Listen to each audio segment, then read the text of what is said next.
Hello United fans, welcome to the United Report, your go-to source for the latest news, match updates and transfer stories straight from Old Trafford. Ruben Amorim is severely restricted in what he can do this month because of PSR and Manchester United's tight budget. United splashed out £177.6 million in the summer, and this means they must generate money before they can spend it. Marcus Rashford is the obvious candidate, and United want £40 million for the former England striker. United also have loan offers for Antony, which will help reduce their wage bill. Casemiro is another player who could leave in January, with Sir Jim Ratcliffe desperate to offload his big earners. And while they will focus on selling, the Premier League giants are keen on bringing new players to Old Trafford to bolster Amorim's squad. So what could happen this month? Mirror Football takes a look. United are highly unlikely to get their £40 million asking price for Rashford, and a loan deal looks more likely.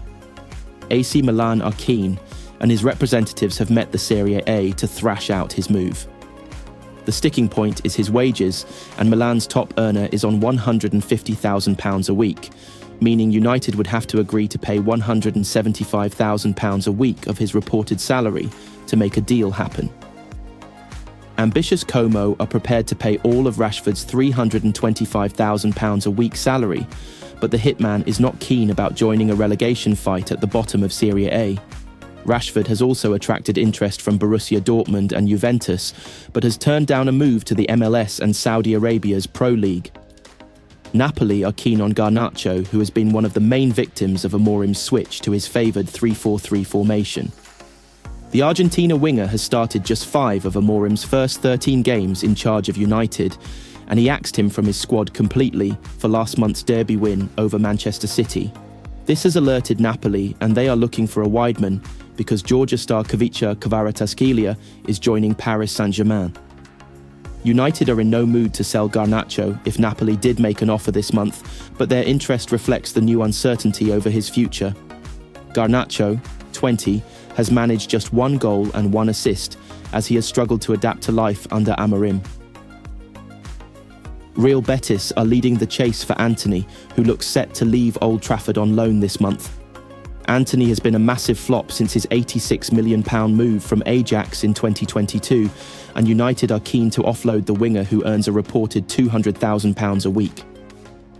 The Brazilian's agent Junior Pedroso claims he has been inundated with calls from prospective clubs and said, "Many clubs have approached us for Antony's move." Olympiacos were also keen on landing Antony, but it is understood he is not keen on moving to Greece. The Brazil midfielder is one of United's 2 top earners on a reported £375,000 a week, and this has blocked their attempts to offload him. The 32-year-old has 18 months left on his contract, and interest from Galatasaray failed to materialise into a move in the summer. There is interest from Saudi Arabia and the MLS, but Casemiro will not leave unless his wages are matched by his new club, and United Eriksen is set to leave on a free in the summer when his contract expires, and United would accept a discounted fee for the Danish playmaker this month. Eriksen, who turns 33 next month, faded from prominence last season under Erik Ten Hag, and that decline has continued this season. Like Eriksen, Lindelof is due to leave on a free in the summer when the Swedish defender will be out of contract. Again, United would be interested in receiving any transfer sum they could get next month to help get round PSR, but Amorim feels he needs a top-class left-back to operate in his 3-4-3 formation, and his eyes have turned to his former wonderkid, Nuno Mendes. Mendes spent a season under Amorim at Sporting as a teenager before he joined Paris Saint-Germain in 2021. The Portuguese star has just under 18 months left on his PSG contract and has turned down their offer of a new deal, alerting United. PSG may have to sell to avoid losing him for nothing in 2026, and this may be a deal for the summer. This remains a dream for Amorim, and it is highly unlikely the Sweden hitman will be reunited with his old Sporting Lisbon boss this month. Gyökeres is one of the hottest strikers in Europe, and Sporting have slapped an £83 million release clause on his head, although it is understood they would accept between £62 million and £70 million for their most prized asset. The Manchester United training grounds were buzzing with intensity today as the team prepared for their much-anticipated clash against Brighton and Hove Albion. Under the leadership of their new head coach Ruben Amorim, the squad displayed focus and determination as they aimed to bounce back from recent setbacks and regain momentum in their Premier League campaign. Amorim, known for his tactical ingenuity and disciplined approach, has wasted no time in stamping his authority on the team. His session today emphasised high pressing, quick transitions, and defensive organisation key strategies to counter Brighton's fluid style of play. Players were seen engaging in small-sided games that focused on maintaining possession under pressure, a drill that Amorim personally oversaw. He was particularly vocal, urging his midfielders to be sharper with their passes and encouraging the wingers to exploit the wide spaces. Surprisingly, Raphael Varane and Anthony Martial were conspicuously absent from the session. Sources close to the club suggest that Amorim has decided not to include the duo in the squad for this match, citing tactical reasons and a desire to maintain squad discipline.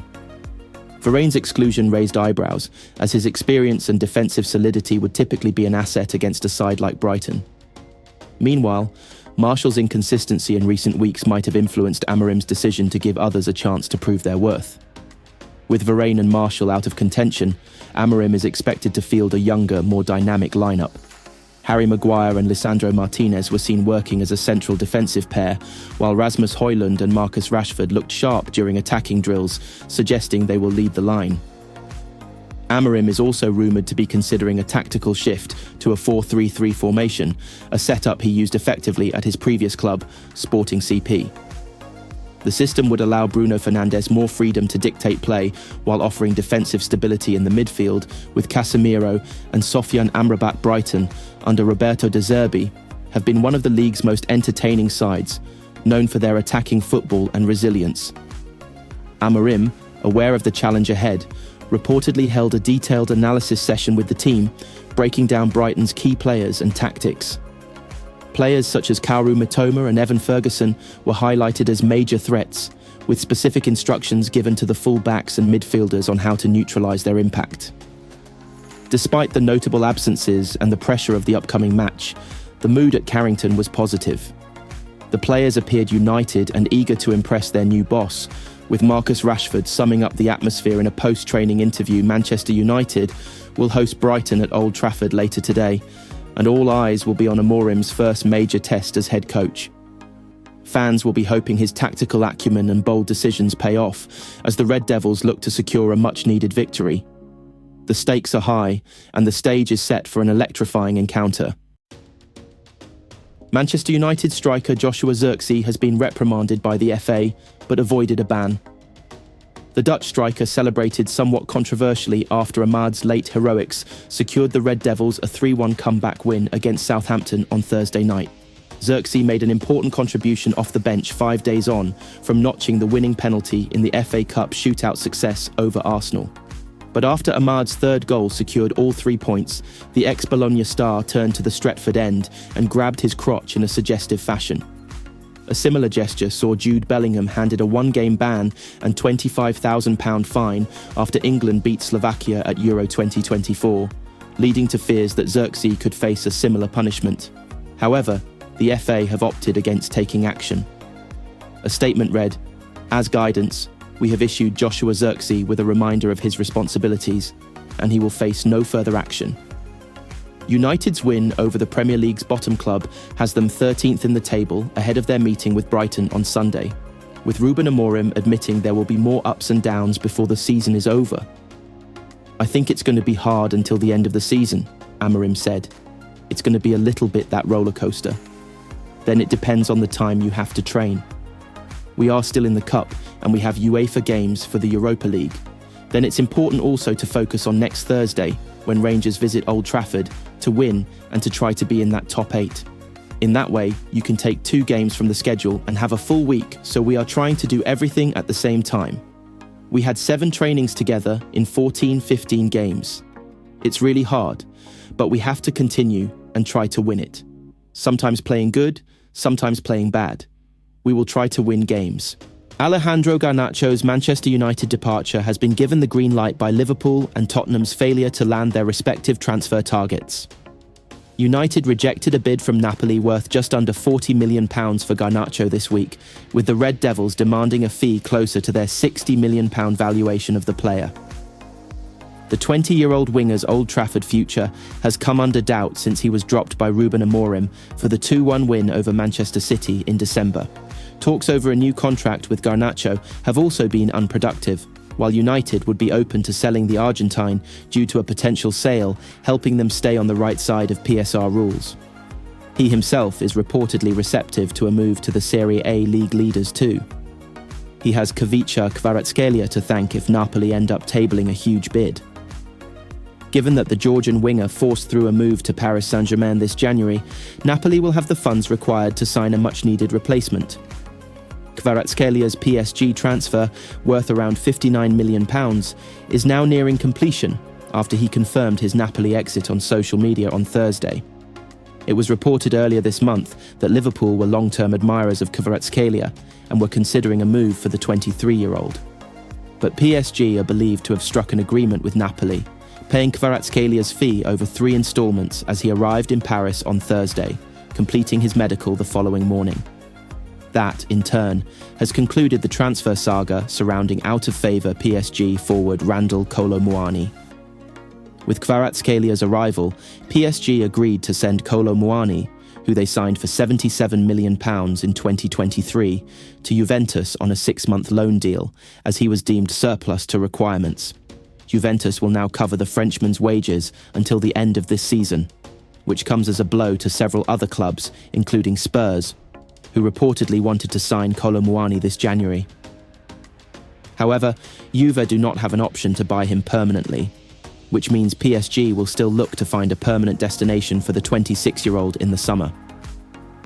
Spurs were reported by David Ornstein on NBC Sports to have made Kolo Muani their primary transfer target this month, while United also showed some interest. Ange Postecoglou was said to be impressed by the forward's versatility, but the North Londoners will now have to look for an alternative to the former Eintracht Frankfurt star.